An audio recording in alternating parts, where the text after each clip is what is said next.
Allô guys, j'espère que vous allez bien. Bienvenue chez la Doua. Oui, oui, oui. Oh my God. Je sais, vous allez dire, mais Doua, comment ça t'est si rapide que ça? Yo, je sais pas, je sais pas. Ok.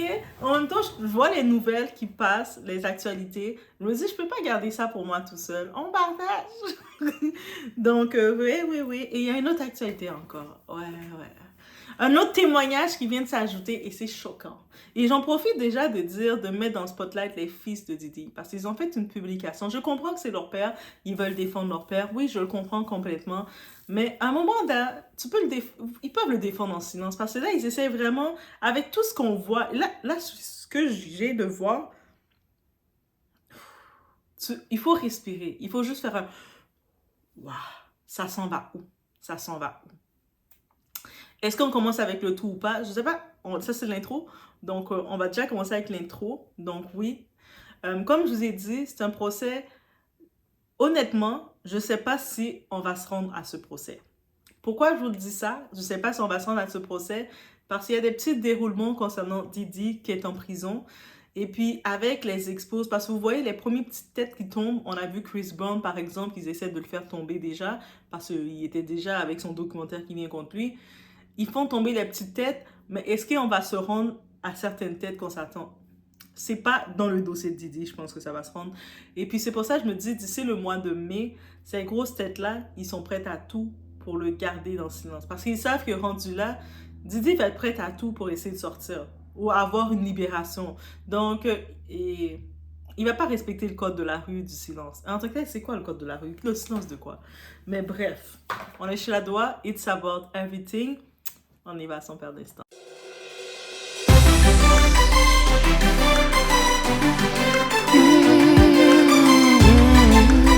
Selon l'Associated Press, ce lundi matin, des enquêteurs de diverses agences fédérales ont lancé une opération conjointe ce lundi dans la prison troublée de New York où Sean Diddy Combs est détenu.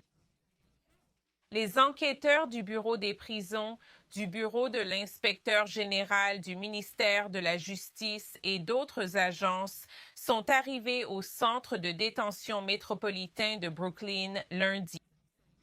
Le Bureau des prisons a déclaré à l'Associated Press: l'opération vise à maintenir un environnement sûr pour nos employés et les détenus du MDC Brooklyn. Ok, donc déjà, on commence la vidéo en regardant, comme avant d'aller dans le gros sujet, j'ai vu une petite actualité, j'ai essayé de le combiner tout ensemble. Concernant, il y a eu du mouvement justement dans la prison de Brooklyn, où ce que notre fameux Didi se retrouve. Et j'ai pu comprendre dans ces histoires-là, il y a quelque chose qui se passe. Est-ce que c'est une tentative de Est-ce que c'est des gens qui ont tenté de venir vers lui? Ils ont détecté de quoi? C'est encore très flou, mais ça a quand même été exposé aux médias. Donc, si c'est exposé aux médias, ça veut dire qu'il y a quelque chose. Oh my God, je vous dis, dans le côté francophone, dans une affaire, on peut pas dire qu'on n'est pas à l'avance. Je vous dis, on est à l'avance, on est à l'avance. Et puis, il y a d'autres vidéos, nos très chères sisters, qui prépare quelque chose, girl. Donc, j'ai déjà hâte. Et puis, j'aime ça voir tout le monde qui s'empare aussi de tout ça. Mais j'ai déjà hâte, les girls, de vous voir et tout ça. Mais bref, ça, c'est ce qui se passe actualité maintenant, là. C'est-à-dire, on est au moment présent. Même si on est en Europe, même si on est en Afrique, peu importe où ce qu'on est, au moment présent, actuellement, il s'est passé quelque chose dans la prison. Est-ce que dans les faits réels, est-ce que c'est juste une fausse alerte? Est-ce que c'est quelqu'un qui a essayé de le contacter? Est-ce qu'il a essayé, lui, de faire quelque chose? Que ce soit la fuite, que ce soit une évasion, que ce soit il a essayé de faire un plan qui s'est fait exposer. Bref, ça peut être beaucoup de choses. Mais j'ai un sentiment qu'on va pas se rendre, Didi ne va pas se rendre à son procès de mai. J'ai ce sentiment-là. Vous pensez réellement que les big top, là, ils vont se laisser prendre, ils vont se laisser exposer. Eux autres, les big top, là. Hey, allô Jay-Z, allô Beyoncé. Vous pensez qu'ils vont se laisser faire? Donc, si vous voyez que oui, on a décidé de lancer comme ça, de mettre à l'abattoir Chris Brown en exposant que Déjà, je veux pas dire le mot, ok? Vous savez, le bateau de Didi. On va l'appeler le bateau. Mais j'ai oublié qu'on m'a dit comment ça se prononce, hein. Mais on va l'appeler le gros bateau de Didi, qui était en janvier 2020. Et puis, Chris Brown a fait un événement lors des fêtes de Didi.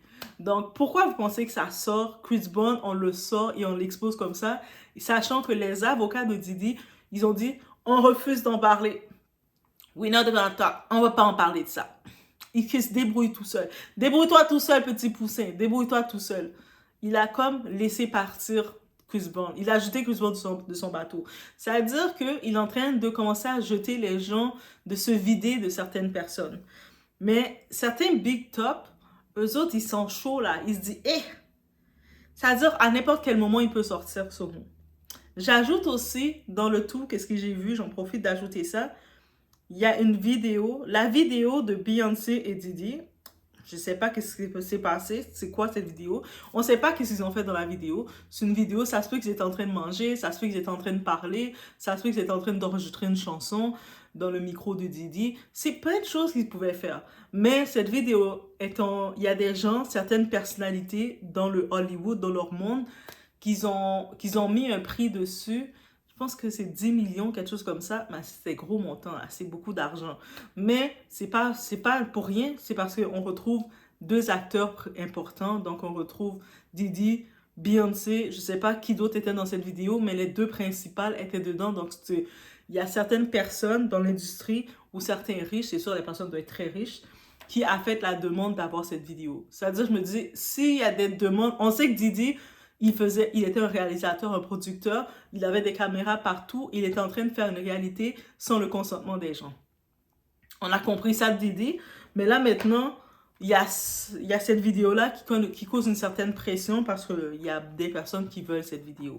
On n'a pas dit c'est qui veut cette vidéo en particulier, mais c'est quelqu'un de riche. Donc, essayez d'imaginer des grosses têtes riches qui se disent que si ils ont la vidéo, cette vidéo-là, ils vont pouvoir avoir un certain contrôle sur certaines choses.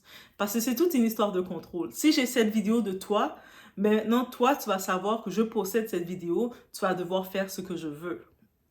Est-ce que vous comprenez? Un milieu comme ça, guys, on est dans ce milieu-là.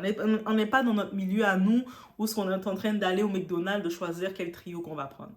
Donc là, maintenant, on y va dans l'autre partie de la vidéo. Oh my God! Et puis juste pour vous dire, cette plainte-là, elle est vraiment très récente. Elle est sortie comme... C'est une plainte qui est sortie le 28. On est le 28. À ce moment qu'on se parle, on est le 28. Donc, OK. Bear with me, guys. On est dans cette plainte-là qui vient d'être lancée. Et puis, qui est sortie dans la ligne où ce que vous savez de Maître Tony Buzbee. Donc, dans la ligne qu'il a fait une ligne pour que le monde reçoive des plaintes. Et ça, c'est une plainte qui donne mal au cœur. Toutes les plaintes que j'entends, elles donnent toutes mal au cœur, guys. Mais là, on entend, c'était un rappeur, au moment des faits, qui avait 10 ans.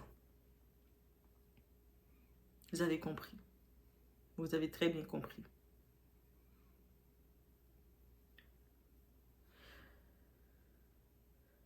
Là, lui, il est assis dans sa prison à Brooklyn.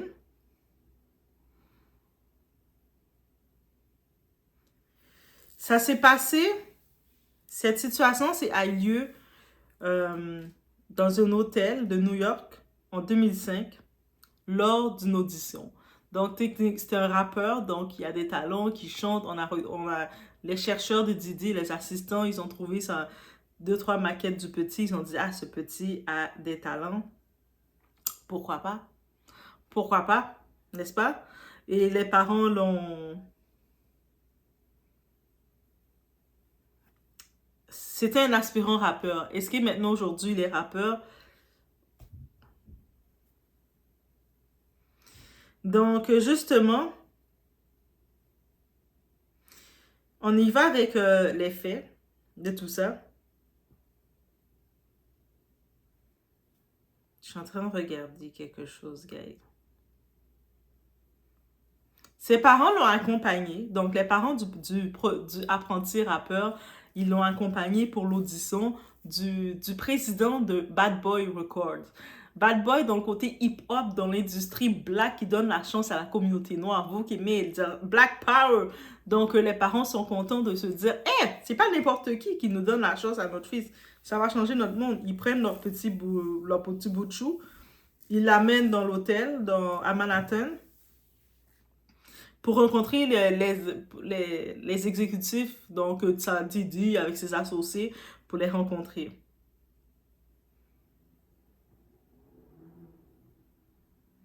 Et là, qu'est-ce qui arrive?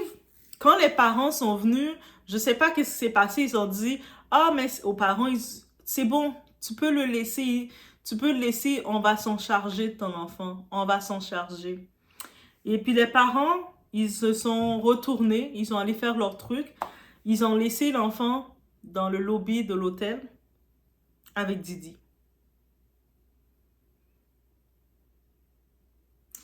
Et là, maintenant, quand il arrive, il est dans l'hôtel, dans le lobby de l'hôtel, l'accueil de l'hôtel. On l'offre un soda. Tu veux boire quelque chose, petit? Ah, ben petit, tu veux boire quelque chose? Ouais, ouais. On l'a donné un petit soda gazeux, une petite boisson. Ben, le petit a bu son petit soda, tout content, excité, qu'il va pouvoir chanter, devenir un rappeur comme les rappeurs qu'il voit à la télé, on peut imaginer. Après qu'il a commencé, il a fini de boire son soda, il a commencé à sentir un effet de ce qui a été mis dans ce soda.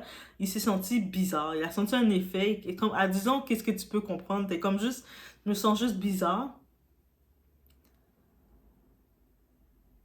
Et là, d'un coup, Combs, donc Diddy, il a comme poussé le petit au sol. Il a comme jeté au sol ou poussé au sol.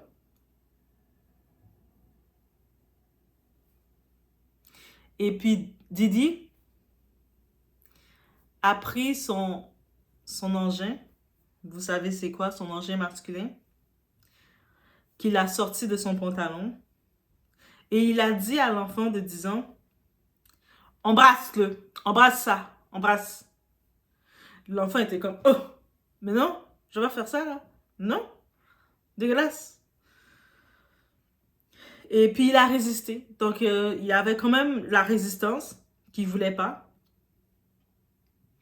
Et Diddy, il a persisté de mettre son engin dans la bouche du petit. Il le mettait, il le rentrait, il le sortait, il le rentrait, il le sortait.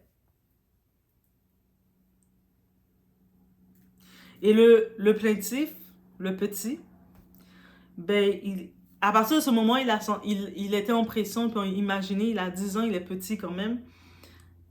Il a eu peur. Il a gelé, il est devenu freeze. Comme il n'était pas en moyen de ses pas, mais on peut imaginer, tu vis une situation aussi directe que ça, tes parents sont même plus là. Comment les parents l'ont laissé comme ça? Dans mon cerveau, je comprends pas. Dans mon cerveau, je comprends pas. Même si vous savez que c'est une audition, imagine, vous assistez à l'audition de votre enfant. Moi, je suis à côté de l'enfant, là. Moi, je suis à côté de l'enfant et puis je dis non, je reste. Donc, et l'enfant, peut-être aussi avec la boisson qu'il a bu, et avec la peur dans son état, tout dans son service, il a comme perdu connaissance. Il a perdu connaissance. Quand il s'est levé, quand il est revenu à lui, il a vu que son pantalon était défait et il avait mal à son derrière. Et plus tard, comme peut-être il a mis ses pantalons, quand il revoit ses parents remarquent tout de suite que leur fils va pas bien, là, comme il est pas bien. Et lui, il a dit à ses parents qu'est-ce qui s'est passé. Il disait, il m'a fait ça et voici ce qui s'est passé. Et ses parents, eux autres, j'ai envie de dire, eux autres aussi méritent une peine. Ses parents, ben, ils ont eu peur pour eux. Ils se sont dit, mais qu'est-ce qu'on peut faire de toute façon? Tu sais, c'est comme, si on dit quelque chose, il peut nous causer des problèmes. Donc, on peut rien faire. On t'a déjà livré. Et le jeune petit rappeur, mais suite les années qui ont suivi, mais il a commencé à souffrir de dépression très sévère, d'anxiété. Et suite à cet événement, mais il ne pouvait plus aller à l'école, se déplacer, sortir par lui-même. Et ils ont commencé à faire l'école à la maison pour lui. Donc, sa vie sociale, sa vie s'est terminée complètement.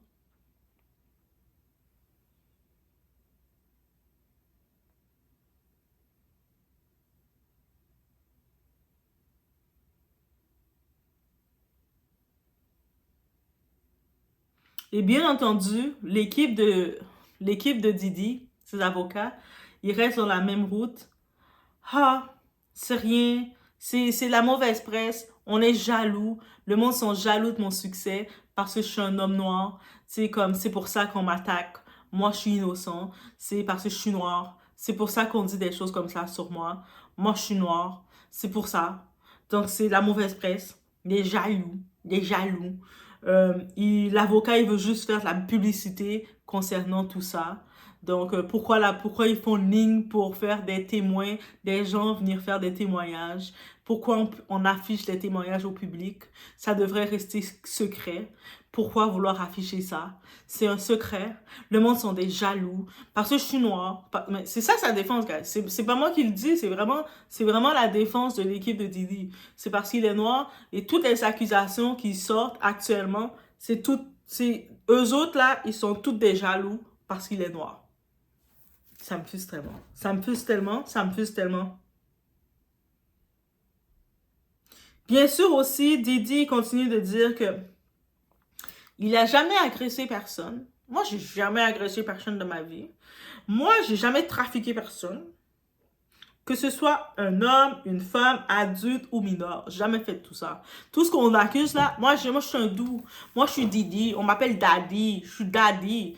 Pourtant, heureusement que la fameuse vidéo de l'hôtel où ce qu'on voyait Cassie, son ex, qui essaie de se sauver de lui, apeuré, tel un petit lapin apeuré. Vous savez, les lapins, quand ils essaient de se sauver, elle courait comme ça, et la façon dont lui a couru vers elle, et comment il l'a empoignée pour la retirer à l'intérieur. Heureusement qu'on a accès tous à ces images qui sont sorties.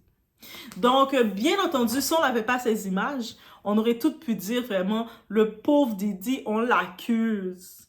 Le pauvre. Mais on sait qu'est-ce qu'il est capable de faire. Et il fait encore pire que ça. Donc, je peux comprendre que ces enfants, ils le défendent parce que c'est leur père, c'est leur modèle.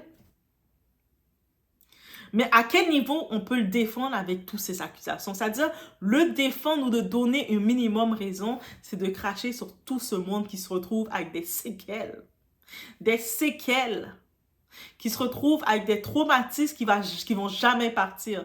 Lui est venu briser le rêve, la lumière de tant de gens.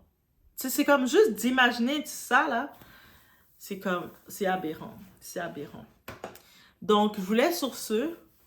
Oui, je sais, de voir amène trop de vidéos. Ah, mais au moins, mieux vaut trop que passer. En tout cas, dites-vous, soyez contents, profitez-en, que là, maintenant, je suis sur l'adrénaline d'en faire beaucoup. À un moment donné, je vais peut-être mon horaire va un petit peu changer et que aussi, ça va changer, ça va peut-être diminuer la cadence. Donc, on reçoit qu'est-ce qu'on reçoit, guys. OK? Je vous laisse sur ce. Faites attention à vous. Protégez vos petits. Protégez-vous. Soyez vigilants. Tout ce qui brille n'est pas de l'or.